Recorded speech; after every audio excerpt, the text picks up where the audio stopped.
to create other leaders within, the businesses that you've had, the roles that you've had in work. It's interesting with you two because you both have the entrepreneurial mindset, but also have the employee status as well. So, what are some of the things that you've done to create other leaders? It's funny, I haven't had, obviously, as we just said, I haven't had many businesses or anything, but with the one that I did have when we were managing a team of about 10 at one point, it was a very interesting ride, and it was something where I guess it taught me a lot about myself, more so than anything. Mm-hmm. That was the best part. But for others, I don't know if I had taught leaders, not going to lie, don't want to bullshit about that.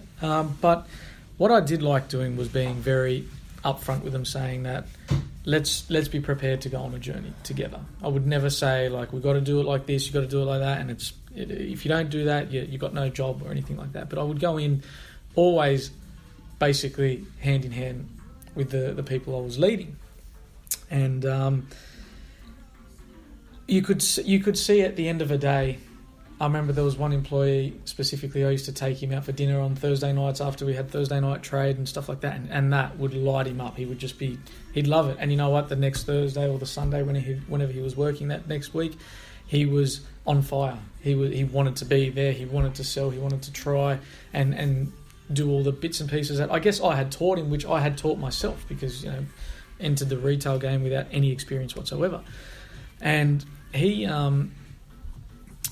was a very good example for me where, I don't know where he's at nowadays, and I hope he's doing very well and I hope he's happy as well. But, just seeing the enlightenment after every shift, and then like, okay, let's, he was excited to. There's a lot of staff members that hate it when the boss walks in the room.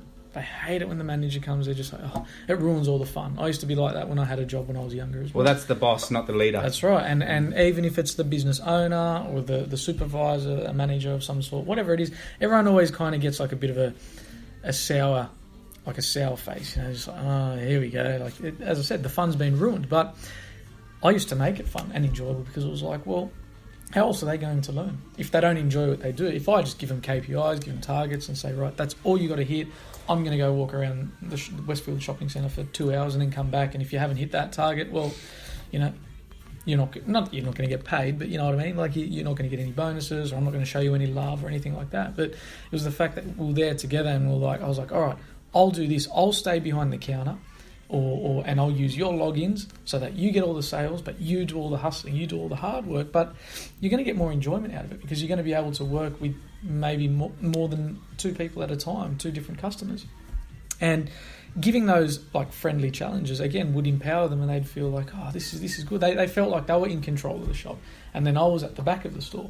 So they were like, it was their store. When people came in, they had the confidence going forward, like, this is my shop, how can I help you? And I was like, that it was rewarding enough for me. And then when I got to take them out to dinner after, it was like, oh man, like you've done so good tonight, that made me happy. Again, I have no evidence if I'd changed them in any way whatsoever, but for me that was rewarding for me, and I take a lot away from that, even though it was like, we might not have been profiting at the time or whatever. Who cares? The fact that someone had looked up to you and gone, oh, okay, that's how you do it. And then they applied it and it worked for them. And then they were like, oh, this is cool. This actually works. And it was surprising because I'm like, I don't know if it works. I'm only having just as much of a guess as what you are. So, but when it starts falling into place, you kind of go, oh, it's rewarding for everyone. I think that's the best part. So that's great, Mark. It's for me the way I've started to create other leaders throughout my time in business was more so about taking risks. So I'm usually the first one to take that first step, and I'm big on taking risks, and I've lost a lot of money in my time. I've lost a lot of time as well from putting it into businesses and different projects. However, I've learnt a lot from it, and I've probably taken more away from it, whether it's even if it's not the monetary value, it's the experience value that I've gotten out of it. But I continue to set the example that don't be afraid to take risks. Don't be afraid to make mistakes. And that's what I keep telling my staff. That's what I keep telling the guys that work underneath me and alongside me is that, okay, if there is a mistake that's been made, then it's never a mistake if you take something away from it and use it as a lesson, right? And I'm big on that, and I encourage everyone to make mistakes and take risks, and obviously not take calculated risks, not risks that are going to be silly. Yeah. But that's an example that I've set. I mean, back in the day when we wanted to open a supplement store, I was like, yep, let's open a supplement store. And now we've got X amount. Let's buy a hair salon. Yep, let's buy a hair salon. Let's get into the property market. Let's do it, right? Because a lot of people talk shit, right? But they don't focus on doing shit. Yep. And what happens is that those people just plateau. They don't become leaders.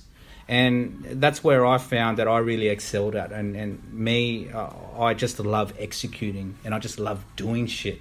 And if I can set that standards for everyone to follow, then, people are going to make mistakes. Like, everyone's going to make mistakes. Our staff are going to make mistakes, as long as they're not, very, very costly mistakes, but as long as we learn from them. And that's how I feel I've created more leaders by, like Jade said, don't micromanage them. Empower them to make those mistakes. Empower them to take things into their own hands and use their own initiative to get things done. And what happens is that they get more respect in my eyes. Do you know what I mean? You don't want to have staff who are just sitting there waiting for you to tell them what to do. You want staff to go, all right, I know the toilet is dirty and I need to clean it, right? Like, rather than waiting for someone like, a manager to come in and go, well, why is the toilet dirty? We've got to clean it, right? So then you have a well-oiled machine then once everyone's doing their job. So motivation and passion is a big thing, like, amongst us all. How do you, Jade, transfer that energy onto your staff so they hold the same amount of energy and passion and motivation to run their day? Because that's a difficult thing to do, because people can be motivated for like 1 day or 2 days or even just a week, but that continuous energy every single day is paramount if you want to become a good leader. How do you transfer that onto your team? So I think it starts from culture and building an A-player team. So you've got to recruit A-players first and foremost. If you don't have A-players in your team, it's because you've inherited them or they're disengaged for some reason and they need to go in the nicest possible way. The way that, I'll just be brutally honest, if there's no culture of high performance in my teams, then they're not going to be on my team for very long. They'll be managed back into their roles, or they'll be managed out of the business for the best reason possible. But I think yes, hoping that you do have a high performing culture and A players on your team, whatever industry you're in. I think transferring that passion onto your team is going to be fairly straightforward. And I think when you're operating as a leader, when you're operating at a certain level, at a certain pace, day in, day out, consistently, I think that others will follow, because if you're inspiring enough as a leader, you're going to be impressionable upon your team.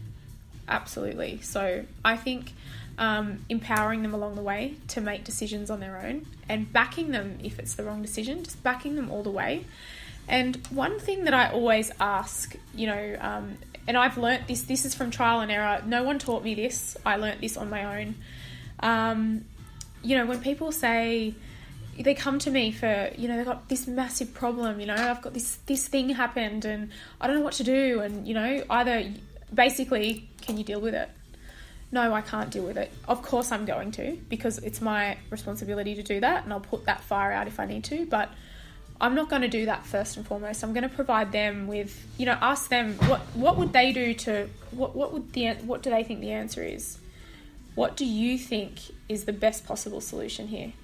And, put it back onto them. Put it back onto them. And then them going, oh, okay, so I'm getting them out of their comfort zone.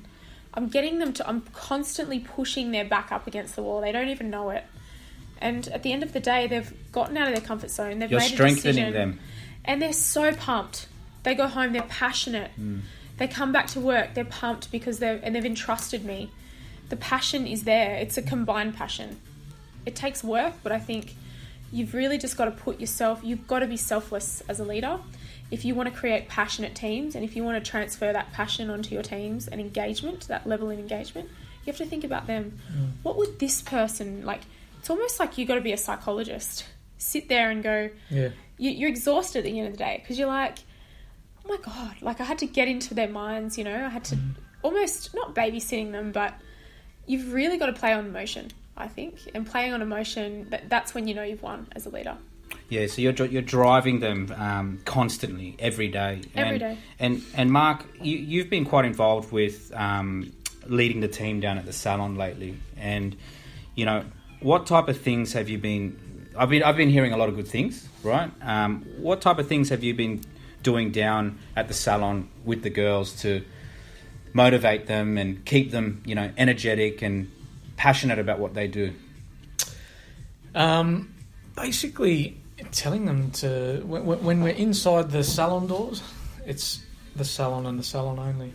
We don't worry about anything else. Showtime. Showtime, yeah. We don't worry about anything that is outside of these doors because that's going to distract us from the end game. Now, there's one staff member that's going through a whole bunch of training at the moment with our manager there, and she is loving every minute of it. And I want her to keep that going because at the end of the day, it's only going to benefit her. Out of everyone, it's only going to benefit her. But it keeps her engaged, and it also teaches her, well, not only so much teaches her, but it just conditions her to love what she does, and not rock up to work like, I can probably guarantee, let's call it 60 to 70% of this city would rock up to work and just be like, another day, another dollar. Like that is the last kind of attitude that we want to have in that salon. So we really do focus on, it's almost like treating the salon like it's a place of meditation. Do you know what I mean? Like where this is where you get to enjoy yourself. You're with a close knit group, and at times you're going to hate each other. You are going, like especially the younger staff member, she's going to hate the manager sometimes because the manager's pushing her to her limits, and the only way to grow is obviously to become uncomfortable, to be pushed, and reach that level where you're like, okay, I got to get out of the box that I'm in right now. Feel uncomfortable. They say like, what is it, like a not a crab, but it's some form of sea creature that leaves their shell when it gets too small because it's hurting them and they need to expand into a bigger shell because they're growing and stuff like that. And it's the same thing down at the salon. So that's probably the first and foremost thing we really get into their head is like, let's put our blinkers on the side of our eyes, ignore the bullshit around us. Because everyone's got their own personal issues to deal with on a daily basis. Every single person in this world. And that's fine. But like we just said, when you come into the salon, it's showtime. We've got a job to do. We've got to perform. We want to be the best that we can be in that salon. We don't want to just turn up just to get a paycheck because, let's be real, it's not the biggest salon in the world. So you're not just going to get a paycheck. If you don't perform, how do you get paid? And I think, and I reckon that is... in this day and age, that's the best. I think everyone needs to somehow at least get a taste of owning their own business because it is going to give them 100%. So much more fire in their belly to go, all right, I need to perform. Like it's almost like, we were talking about in previous podcasts about what we should learn, what we should teach people at school. And I know like business studies is something that they teach, but maybe they need to go more down the route of like it's small business studies, like how to run your own business, what are the essentials, again, they're not teaching them what to do in a business, but just at least the fundamentals of how to get started, because there's so many people in this world now that it's probably the best time ever to run your own business. There's such a massive market. You might not be Bill Gates, but you still have a small community that will buy your product. You still be able to pay your bills, live a nice, enjoyable life, and do something that you enjoy and love, rather than going, okay, I need to go to. I'm not saying going to university and studying's bad either, but like a lot of people do it just to say,